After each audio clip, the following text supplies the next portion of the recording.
Can we please have quiet on the set?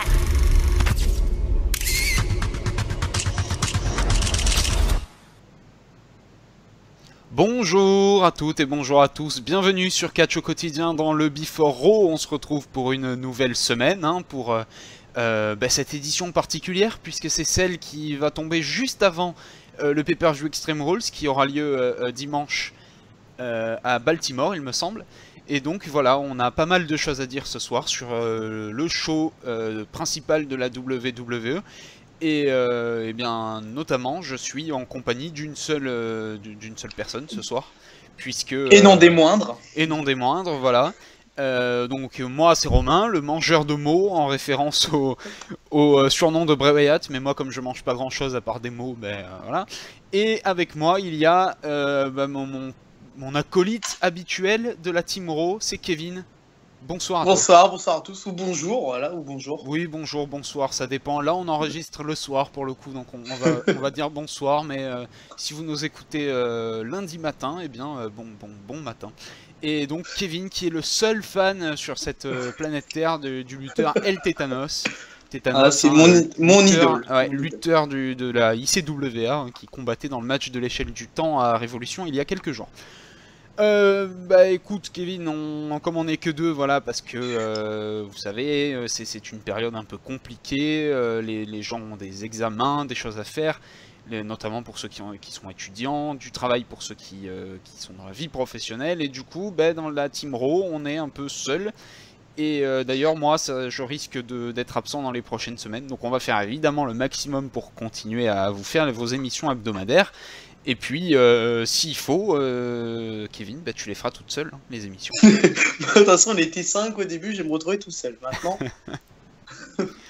voilà. En attendant, ce soir, on est 2, et donc on va parler de Raw, l'épisode pré-Extreme Rules, et on va donc passer à notre première partie, qui est une partie très importante, puisque ça concerne le Fatal 5-Way qui aura lieu au Pay-Per-View dimanche soir, pour déterminer le nouveau challenger au titre universal de Brock Lesnar, et le general manager de Raw, Kurt Angle, la semaine dernière, a annoncé que ce soir il y aurait 2 matchs importants, Seth Rollins contre Roman Reigns, les 2 anciens du Shield qui se retrouveront dans le main event du show a priori, on en parlera à la toute fin de l'émission, et un autre match, grosse affiche également, puisqu'il y a 2 anciens champions WWE et Samoa Joe qui a également été champion à la NXT. Et donc voilà, c'est une grosse affiche entre Balor, Wyatt et Samoa Joe, un match triple menace. Je vais te demander tout simplement, Kevin, pour commencer ton pronostic sur ce match, tout simplement. Sur ce match, le match des 5 ou le triple threat de ce soir? Ah, le match triple menace, le match des 5, on a le temps d'en reparler dans la semaine, vu qu'il y aura plein d'autres émissions sur l'antenne de Catch quotidien. Le match de ce soir, le triple threat. Alors pour moi, ça sera Finn Balor avec la mise en avant qu'il y a eu la semaine dernière. Pour moi, c'est obligatoire qu'il emporte ce soir. Paul Heyman, il l'a mis tellement haut dans son estime, il l'a désigné comme le meilleur pour affronter Brock Lesnar. Pour moi, il n'y a pas d'autre moyen que Finn Balor l'emporte ce soir. Alors justement, je vais te poser des questions sur cette petite mise en avant, grosse mise en avant forcément, vu que c'était Paul Heyman lui-même qui s'est chargé de louer les grandes qualités de Finn Balor, lui dire qu'il avait toutes ses chances face à Brock Lesnar, au cas où s'il venait à l'affronter au prochain pay-per-view de Raw, Great Balls of Fire, pardon. J'ai fait la même erreur la semaine dernière. Voilà, je sais pas pourquoi je dis Honor, non, Great Balls of Fire. Voilà, Paul Heyman qui a encensé Finn Balor. Qu'est-ce que tu as pensé de ce segment? Est-ce que t'as pas trouvé ça étonnant? Je l'ai trouvé un peu sorti de nulle part, voir Paul Heyman qui revient comme ça en claquant des doigts, c'était un peu bizarre. Mais au final, le segment était pas mal, on a eu ce qu'on voulait, on voulait une mise en avant de Finn Balor et une position telle pour lui qui peut être crédible au titre de Brock Lesnar. Donc ça m'a plu, ça a plu aux fans, ça a plu à Balor, je pense que ça a plu à tout le monde. Et maintenant, dans la position qui est Finn Balor, il ne peut que être crédible, il peut avoir vraiment ses chances pour dimanche de remporter cette position de challenger, donc tout était bon dans ce segment. Mais j'ai trouvé un peu sorti nulle part avec Paul Heyman qui revient après plus de 2 mois après WrestleMania, un peu sorti nulle part. Mais c'est ça qui est un peu dommage. Mais justement, tu dis a plu à tout le monde, mais moi aussi je l'ai trouvé totalement sorti de nulle part, et du coup, je peux pas dire que ça m'est plu. Parce que je vois pas pourquoi Finn Balor plutôt qu'un autre. Plutôt que Rollins, plutôt que Reigns, plutôt que Wyatt ou Joe. Voilà, qui sont 4 superstars super importantes. Après, je me suis dit que Finn Balor revient de blessure où il y a une longue période où il était absent. Et dans cette course au Challenger, c'est un peu le seul qui est un peu en retrait, qu'on n'a pas vu depuis très très longtemps. Il était un peu en dessous des autres niveau, au niveau place dans le roster. Donc, fallait le mettre au même piédestal que tout le monde. Et ce segment, je pense, a eu les mots qu'il fallait pour le mettre à cette position. Ouais, mais tu vois, Heyman, c'est quelqu'un de très bon. Voilà, un excellent manager, un excellent au micro. Et pourtant, ce qu'il a dit, moi, mon ressenti, et je suis pas difficile avec ça, hein, c'est dur d'habitude, je me laisse facilement emporter par ce qui est raconté par la WWE et tout, surtout par ce qui est raconté par Paul Heyman. Et là, j'y crois pas, tout simplement, à ce qu'il dit. J'y crois pas. Je n'arrive pas à y croire. En fait, c'est vrai, ça sort, comme tu dis, ça sort nulle part, et c'est un peu ça qui est dommage dans cette histoire-là. Peut-être une petite rivalité construite, enfin pas une rivalité, mais une petite histoire racontée entre les deux sur quelques semaines pour pouvoir l'encenser à ce point-là. C'est ça qui manque, je pense. Mais du coup, toi, suite à ce segment, tu penses que Finn Balor va gagner Ah, ce soir, oui, je le vois bien gagner, et je le vois même gagner dimanche à Extreme Rules. Oui, non, pour mais moi, je parlais pour ce Extreme soir Rules, aussi, oui. Ouais, je parlais surtout pour Extreme Rules, d'accord. Parce que on sait que voilà, c'est un match qui va être sans grande rivalité à Great Balls of Fire. Ça va être une petite rivalité entre Brock Lesnar et une superstar X. Donc Finn Balor, oui, voilà, ça peut être le match de son match revanche. Voilà, ça va pas être difficile à construire, comme on sait qu'il doit avoir un match revanche. Et voilà, ça va être une petite rivalité qui va durer 1-2 mois, quelques semaines. Et voilà, après on passe à autre chose. Donc oui, ça peut être le prétendant d'un soir, quoi. Ouais, mais moi je sais même pas s'il a ses chances. Est-ce que finalement la WWE ne prépare-t-elle pas plutôt le terrain pour faire de Finn Balor un Paul Heyman guy? Est-ce que ça serait pas tout simplement ça? Depuis le temps qu'on attend un peu de renouveau, un peu de revoir Paul Heyman avec un nouveau gars derrière, parce que l'année c'était Cesaro ou CM Punk, ouais, et voilà, Cesaro et Ryback aussi. Curtis Axel. Et Curtis Axel, voilà, il en a eu commence plusieurs un peu à dater. Retour, mais... Ouais, ça n'a pas vraiment marché avec Ryback. Ça n'a pas marché avec les trois, on va dire, parce que même Cesaro, à cette période-là, ça marchait pas très bien. D'ailleurs, Cesaro, juste après, a fait un face turn. Donc voilà, ça n'a pas très bien marché. Donc ouais, pourquoi pas un espèce de renouveau en lui qui pourrait redonner un Paul Heyman guy. À voir, ça peut être que bénéfique pour les deux. Bah, tu vois, je vois plutôt Finn Balor ne pas gagner. Ou alors gagner, affronter Brock Lesnar, perdre et devenir un Paul Heyman guy après. Parce que il faut se le dire, hein, et moi c'est un peu ça qui me pose problème dans le genre de règne qu'a Brock Lesnar en ce moment. C'est que finalement on est pratiquement certain qu'il ne perdra pas le dimanche 5 juillet pour le pay-per-view Great Balls of Fire. Et ça me pose vraiment problème. Et j'ai l'impression que peu importe qui gagne dimanche pour devenir challenger numéro 1, il aura pas de véritable chance face à Brock Lesnar. Ah oui, non, oui, ce que tu dis, oui, c'est ce que tu dis est vrai, mais le problème, si tu veux associer Finn Balor à Paul Heyman aura un gars heel, Brock Lesnar, un gars face, Finn Balor. Donc c'est un peu bizarre, je trouve, avoir deux gars heel et face. Faudrait que soit l'un fasse un face turn ou que l'autre fasse un heel turn. C'est un peu bizarre. Très bien, bon, on verra en tout cas. Donc tu pars plutôt sur Finn Balor gagnant ce soir. Finn Balor gagnant ce soir. Je pense qu'on a vu pas mal Samoa Joe et Bray Wyatt en avant ces dernières semaines. Donc voilà, je pense qu'aussi que Finn Balor va arriver à se sortir du piège qui sera certainement tendu par Bray Wyatt et Samoa Joe, parce qu'on l'a vu la semaine dernière, ils ont réussi à coopérer pour battre Rollins et Reigns. Donc je pense que ce soir ils vont à nouveau y parvenir à coopérer. Ça sera plus un match 2 contre 1 entre guillemets. Oui, pendant au moins le début, ça risque d'être un match 2 contre 1. Très bien, donc on reparlera plus tard de la scène universelle, on va appeler ça comme ça, puisqu'on discutera du match qui opposera Rollins à Reigns. Avant, nous allons tout de suite parler de quelque chose qui s'est passé la semaine dernière à Raw. On a vu Enzo Amore être attaqué en coulisses, alors qu'il devait participer à un match, il me semble, avec son partenaire Big Cass. Et voilà, il a été attaqué en backstage, et il n'a pas pu participer à ce match. On a vu Big Cass très énervé, et il a mis en quelque sorte un ultimatum à Kurt Angle en lui disant que s'il ne trouvait pas rapidement qui était responsable de cette attaque, il s'en chargerait lui-même. Une question toute simple à te poser, Kevin. Pour toi, qui a bien pu attaquer le pauvre Enzo Amore? Ah, je pense qu'on a un peu tous la même idée et je pense qu'on est tous sur le The Revival. Je pense que c'est pour moi la seule équipe crédible et la seule équipe possible à une telle attaque en backstage. Ah, donc tu penses...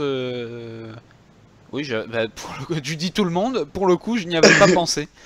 Tu généralises beaucoup ce soir, ça a plu à tout le monde y avait pensé, moi non. Voilà. Non, c'est vrai, Non, mais bah, en plus, est-ce qu'on a des nouvelles? Les nouvelles se font rares sur l'état de la blessure de... C'est Dawson qui est blessé, c'est ça?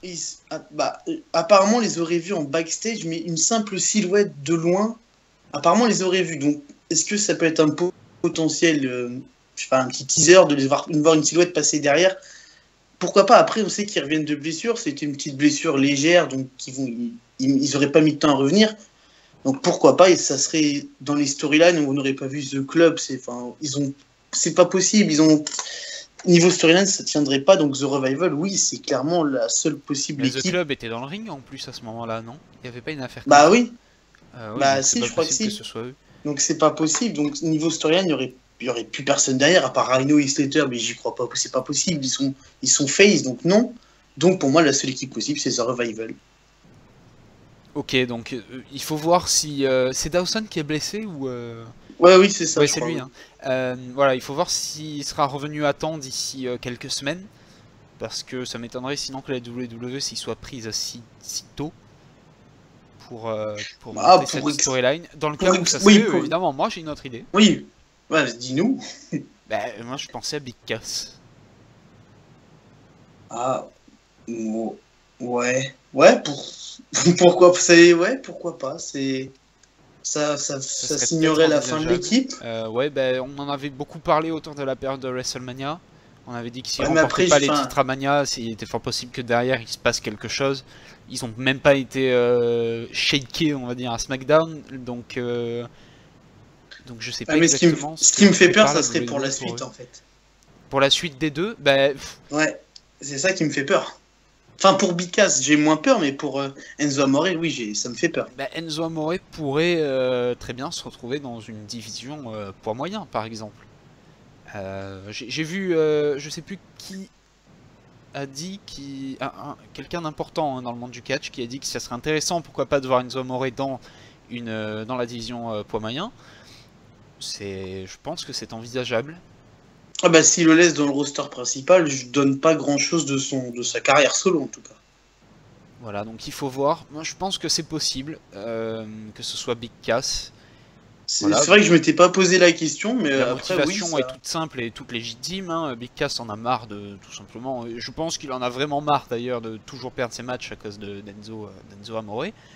Et du coup, on pourrait partir peut-être sur une rivalité entre les deux, où Enzo mettrait du temps avant de se rendre compte que c'est Big Cass. Big Cass peut-être va peut-être essayer de faire accuser d'autres personnes avant. C'est vrai que ça se tient, c'est vrai. J'y avais pas pensé, mais c'est vrai que ça se tient. Ça pourrait se tenir. Voilà, donc je pense que c'est une possibilité envisageable.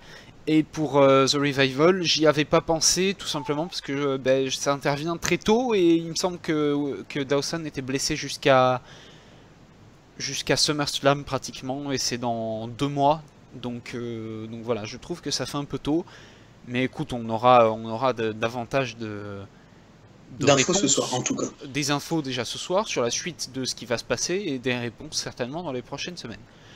En attendant, nous allons parler de quelque chose qui est plus actuel, on va dire, puisque les deux femmes dont on va parler maintenant s'affronteront à Extreme Rules ce dimanche dans un Kendo Stick on a Pole match pour le titre féminin de Monday Night Raw. Je parle d'Alexa Bliss, nouvelle championne d'Euro, et de Bayley, l'ancienne championne d'Euro, donc, qui s'affronteront dans ce match de bâton. Alors il s'est pas passé grand chose la semaine dernière, donc je pense qu'on va parler rapidement de ça ce soir. Déjà la stipulation, je vais éclaircir un peu les choses, on n'était pas exactement au point la semaine dernière, on savait pas exactement, donc voilà. En fait, effectivement il n'y a qu'un kendo stick qui sera apparemment accroché au-dessus ou à un poteau, et la première à s'en emparer pourra l'utiliser sur l'autre. Voilà, a priori l'autre ne devrait pas avoir ensuite, si elle ne l'a pas attrapé, ne devrait pas avoir le droit de l'utiliser. Donc gros avantage pour la première qui pourra attraper et utiliser ce kendo stick sur son adversaire. Donc on a Bayley et Alexa Bliss. La semaine dernière on a vu Alexa Bliss qui a attaqué après un match Mickie James, son ancienne partenaire à SmackDown au début d'année. Est-ce que c'est un geste fort pour toi de cette attaque sur son ancienne partenaire, celle qu'elle a elle-même ramenée dans le roster principal de la WWE? Non, je pense pas. C'était vraiment un match pour mettre en avant les kendo sticks pour le match de dimanche. Donc, que ce soit elle ou un autre, il n'y avait pas grand monde. Après, à part Nia Jax, mais ça aurait été la faire perdre en valeur, Nia Jax. Oui, Nia Jax, c'est son ami prétendument. Oui, voilà. Donc il y a plus grand monde dans le roster à part Mickie James. Donc, non, c'est pas un geste fort de trahison. C'est juste, il fallait mettre quelqu'un en face d'elle pour la mettre Alexa Bliss en avant, donc voilà, c'est tombé sur elle et tant pis pour elle. On n'a pas vu Nia Jax, il me semble, la semaine dernière à Raw. J'ai un petit doute, mais il me semble qu'on l'a pas vu. Non, alors, ça me dit rien non plus. Alors du coup, est-ce que tu penses qu'il se trame quelque chose pour elle ce soir? Enfin, oui, c'est ça, ce soir.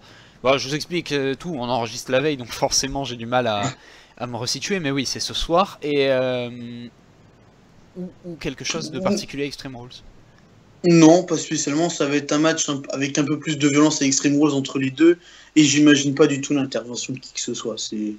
Voilà, je pense qu'il faut finir cette rivalité entre les deux, passer à autre chose avec Bayley. Je pense que la rivalité qu'on attend tous avec Sasha Banks. Donc non, un match entre les deux, un peu de violence. Et voilà, ça fera j'espère un bon petit programme. D'accord. Ce soir, une petite pop pour Bayley. Un petit... comment dire, un petit regain qu'elle s'attaque un peu à Alexa avec parce qu'elle n'y est pas arrivée là toutes ces dernières semaines. Alexa fuit à chaque fois ou même arrive à prendre le dessus. Bayley qui est paru un peu fragile, un peu faible ces dernières semaines. Et ouais, comme tu l'as dit, il faut qu'elle arrive à taper avec le kendo stick juste avant Extreme Rules, ça pourrait lui donner un avantage sérieux. Voilà, histoire d'égaliser un peu les chances et puis qu'ils partent à égalité dimanche. Effectivement, autre match de Extreme Rules, c'est le match par équipe. Cesaro, Sheamus, les challengers contre Jeff et Matt, les Hardy Boys, les champions par équipe d'Euro, donc qui s'affronteront. Surprise, je pense, pour toi aussi, Kevin. Pour moi en tout cas, c'en était une. Un Steel Cage match. Surprise pour toi, cette stipulation? Oui, on en avait un peu parlé jeudi dans ton catch. Oui, ça nous a un peu surpris, on s'entendait tous à autre chose, un TLC ou un ladder match. Voilà, c'est un peu les matchs entre guillemets qui résument les Hardy Boys. Sachant qu'on en avait déjà eu à NXT TakeOver et un à WrestleMania. Il y a eu des ladder matchs, je pense que voilà, ça on envisageait plutôt un TLC. Mais et puis sachant qu'on aura encore un ladder match à Money in the Bank dans un mois. Ouais, c'est vrai, j'ai pensé exactement. Ça aurait fait un peu trop de ladder en quelques temps. Donc, ladder. Donc voilà, après ça a fallu une stipulation, je pense que ça va être... En fait, ce qu'on attend tous ici avec le Steel Cage match, c'est un saut de Jeff Hardy, je pense qu'on voilà, c'est de ça que j'allais parler, parce que finalement, on s'attendait à un TLC, parce que c'est un peu un des matchs, c'est même le match que les Hardy Boys ont rendu célèbre. Hein. On rappelle, ils ont participé au tout premier, avec Edge et Christian et les Dudley Boys. Donc voilà, c'est le match qu'ils ont rendu célèbre et on s'attendait à ça. Effectivement, comme tu le dis, après avoir un peu réfléchi, on a eu beaucoup de matchs de l'échelle ces derniers temps, on va en avoir encore un Money in the Bank. Du coup, un Steel Cage, moi je trouve que c'est pas mal. En plus en tag team, c'est pas souvent. Et donc après, pourquoi pas. Du coup, ça va être Tornado en plus dedans, ils vont se battre... Ils vont se battre en même temps, voilà, il n'y aura pas de taille à proprement parler, il n'y aura pas de relais. Et ouais, c'est pas mal. Puis en plus, pour ceux qui n'ont pas trop suivi la TNA ces dernières années, et le parcours des Hardy, et surtout Jeff Hardy à la TNA, Jeff Hardy, là-bas, il a eu beaucoup de Steel Cage match. Faut dire qu'il y a plus de matchs en cage à la TNA en général qu'à la WWE.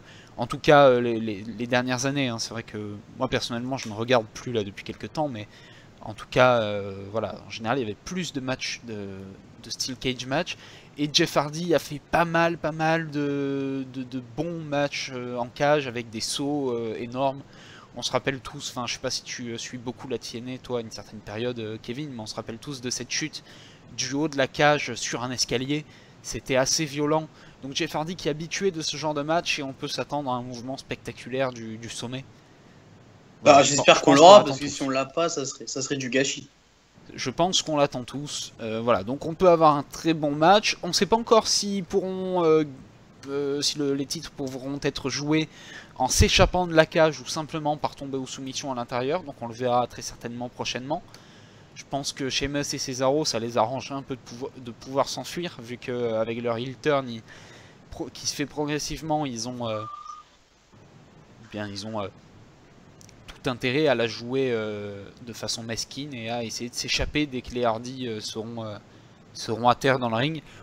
Voilà, je veux pas trop m'avancer sur l'émission qui aura certainement lieu dimanche soir avant Extreme Rules, mais pourquoi pas Jeff Hardy qui fait un saut, qui se loupe et qui ouvre la porte à une façon de parler, évidemment, pas la porte de la cage, mais qui ouvre la porte, façon de parler au fait que Sheamus et Cesaro puissent s'échapper de la cage pour remporter les titres. Que te demander de plus sur ce match? Est-ce que tu as... non, il n'y a rien sur mon petit papier. Est-ce que tu as quelque chose de plus à dire? Ça serait bien de voir un petit avant-goût de la cage ce soir. Pourquoi pas? Effectivement, on pourrait peut-être avoir un match en 1 contre 1 dans la cage. Pourquoi pas? Pourquoi pas, ça donnerait un petit avant-goût. Et de toute façon, de revoir une cage, ça fait toujours plaisir au fond de notre cœur. Donc pourquoi pas? Voilà, puis il y aura le match par équipe dans la cage, en tout cas dimanche soir, ça c'est sûr, c'est officialisé. Et ben voilà, on reparlera de ça dimanche soir. Et pour finir cette émission, nous allons revenir donc sur la Fatal 5-Way qui aura lieu à Extreme Rules. Et on va parler du main event, Roman Reigns, Seth Rollins, déjà un classique. Hein, les deux anciens compères du Shield qui se sont affrontés à de multiples reprises pour... tout court et pour le titre de champion du monde de la WWE, et Seth Rollins qui a gagné sous mes yeux, vu que j'étais à WrestleMania 31, je ne m'en vanterai jamais assez, qui a gagné sous mes yeux en faisant le tomber sur Roman Reigns le titre WWE à WrestleMania 31, donc face à Brock Lesnar également. Donc voilà, c'est déjà un classique et ils s'affronteront à nouveau ce soir puisqu'ils ont eu quelques petites frictions la semaine dernière dans leur match contre Samoa Joe et contre Bray Wyatt en équipe dans le main event de Raw. Et donc, suite à ces frictions qui sont venues du fait que Roman Reigns s'est loupé et a collisionné, on va dire, Seth Rollins dans le ring, eh bien, Kurt Angle a annoncé qu'il s'affronterait ce soir à Raw dans le main event. Je pense qu'il n'était pas censé le dire vu qu'il a dit le main event, puis après il a dit un des main events, mais voilà, on peut parier dès maintenant que ça sera le main event du show. Comme pour le match triple menace, petit pronostic de ta part, Kevin. Ah, je suis un peu indécis parce que j'aimerais bien voir une victoire de Seth Rollins ce soir pour un peu le mettre en avant pour dimanche. Parce que je crois pas une victoire de Roman Reigns dimanche, mais pour ce soir, Roman Reigns encore. Roman Reigns, très bien. Ouais. Je sais pas si on va avoir un vainqueur, à vrai dire. On peut peut-être s'attendre à des interventions de toutes parts aussi. Oui, voilà, c'est ce que. Enfin, je pense que le show va se finir en brawl général entre les 5 de dimanche et le match se finira peut-être par une disqualification ou quelque chose comme ça. Donc il y aura un match à proprement parler, mais pas une vraie fin. Voilà, c'est pratiquement sûr, je pense aussi. Oui, enfin, on n'a pas besoin de parler grand-chose là-dessus. Oui, effectivement. Reigns, Rollins, pour toi, est-ce que les deux ont une chance là dimanche au pay-per-view? Roman Reigns, non, clairement non, parce qu'ils vont pas faire le match Brock Lesnar-Roman Reigns maintenant. Donc Roman Reigns ne sera pas du tout l'un des vainqueurs de ce match. Seth Rollins, pourquoi pas, comme on l'avait déjà évoqué il y a quelques temps dans les Before, il a jamais eu de match sans une fin correcte face à Brock Lesnar, donc pourquoi pas Seth Rollins. Mais bon, c'est compliqué un peu de parier entre les deux, parce que ça sera vraiment un match sans lendemain, parce que la rivalité ne durera pas après Great Balls of Fire, donc ça peut être un challenger sans lendemain, donc c'est un peu compliqué de parier quelqu'un là-dessus. Voilà, moi comme je t'ai dit tout à l'heure, de toute façon je suis pas forcément emballé par le Fatal 5-Way, oui forcément, parce que comme je l'ai dit la semaine dernière, c'est le genre de match qu'on aime, où il y a 5 des plus grandes superstars de cette génération là qui vont se retrouver dans la ring, 4 anciens champions de WWE, l'autre Samoa Joe qui n'a pas encore été champion de WWE, mais on lui souhaite de l'être, a été champion à NXT 2 fois, donc forcément c'est voilà, 5 superstars immenses de la génération actuelle. Mais derrière le match à Great Balls of Fire, voilà, on est pratiquement sûr que Lesnar va conserver. Finalement, si le challenger venait à remporter le titre, ça serait peut-être la meilleure des choses à faire, parce que ça permettrait d'avoir un titre qui reviendrait régulièrement sur la scène de Raw, alors qu'il est totalement absent ces derniers temps. Moi, je pensais vraiment que Brock Lesnar allait être davantage présent. Il a déjà manqué un pay-per-view, Payback, qui sera à nouveau absent à Extreme Rules. Voilà, ça m'emballe guère. Ça m'emballait déjà pour 2014, quand il avait été absent de Night of Champions au Royal Rumble au début de l'année suivante. Donc voilà, ça m'emballe pas énormément.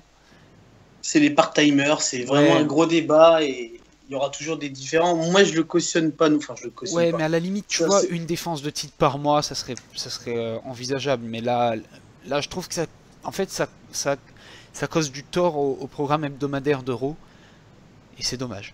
C'est dommage parce qu'il y a tout ce qu'il faut dans ce roster d'Euro pour avoir un très bon champion et pour avoir un très bon programme sans que Brock Lesnar ait le titre. Donc, s'il pouvait le perdre le plus rapidement possible. Je suis d'accord avec toi. Voilà. Voilà, ça c'était mon petit coup de gueule voilà, que j'avais absolument à faire. Bon, t'as un mot à rajouter sur ce match entre Reigns ou Rollins, ou ça sera tout? Bah, vivement la fin du match. En tout cas, vraiment voir comment ils vont tourner la fin de Raw avec la fin de ce match-là, avec l'intervention des 5, et savoir qui ressort de cette fin de Raw pour savoir le favori de dimanche. Voilà, bah, plutôt d'accord avec toi. J'attends également la fin du match et ce qui se passera avec certainement Rollins. Joe, Balor et Bray Wyatt qui vont rejoindre un peu la partie. C'est déjà la fin de cette émission, ça va vite. Voilà. Si vous avez aimé, évidemment, mettez un pouce bleu. N'hésitez pas à lâcher un petit commentaire, soit sur la page YouTube de la vidéo, soit sur la page de Catch Quotidien approprié. À vous abonner à notre chaîne si ce n'est pas déjà le cas. À utiliser le hashtag LeBeForRaw sur les réseaux sociaux, évidemment, pour faire parler de l'émission, ou à la partager sur vos murs. Vous pouvez, évidemment, nous on vous dira pas non, ça sera même avec plaisir. Jeudi soir, enfin déjà demain, évidemment, le Before de SmackDown, jeudi soir dans ton catch, 4ème émission, et dimanche, on vous concocte, on est en train de préparer ça en direct, un Before d'Extreme Rules. Moi, comme je l'ai dit au début de l'émission, je risque d'être absent là les prochaines semaines, donc voilà, Kevin, s'il faut, tu feras les émissions seul, tu te débrouilleras, ou alors tu iras demander du renfort du côté de la team SmackDown. Pour les habitués qui se demandent où sont Hugo et Paul, alors Hugo il n'était pas là ce soir mais il risque d'être là dans les prochaines semaines, donc voilà, Kevin, normalement tu ne seras pas seul. Paul a également été absent depuis quelques jours, mais il devrait être de retour incessamment sous peu, donc vous inquiétez pas, ils seront bientôt de retour. Moi aussi je serai de retour dès que possible. D'ici là, je vous souhaite un bon Raw, un bon SmackDown demain, un bon Dans ton catch jeudi, un bon Extreme Rules dimanche soir, et tout simplement de passer du bon temps, et je vous dis à très bientôt. Bonsoir Kevin. Bonsoir à tous.